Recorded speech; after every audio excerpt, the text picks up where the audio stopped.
नाही रावसाहेब, तुम्ही म्हणाल की प्रत्येक ठिकाणी राजकीय स्थिती वेगळी आहे.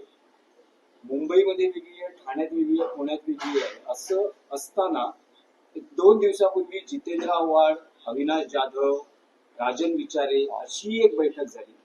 तर ठाण्यात काही वेगळा फॉर्म्युला म्हणजे मविया आणि राज ठाकरे एकत्र असं काही आहे का? काल की फक्त राज ठाकरे आणि उद्धव ठाकरे? कालच्या आमच्या कौटुंबिक सोहळ्याला सुप्रियाताई सुळे सुद्धा होत्या बरं का.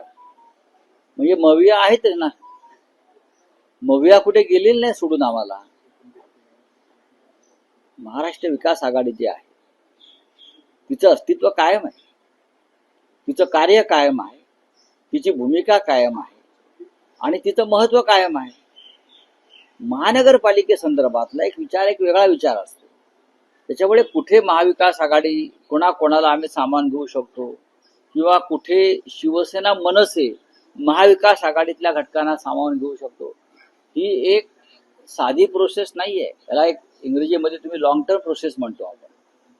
कारण इतक्या महाराष्ट्रातल्या प्रत्येक ठिकाणी वेगळी गणित आहे आणि ती तशीच राहणार, त्यात बदल होणार नाही. कुठे शिवसेना मनसेच चालू शकते, कुठे महाराष्ट्र विकास आघाडी बरोबर सोबत घ्यावी लागेल, कुठे फक्त शिवसेना असेल, कुठे मनसे असेल, कुठे काँग्रेस असेल, कुठे राष्ट्रवादी असेल.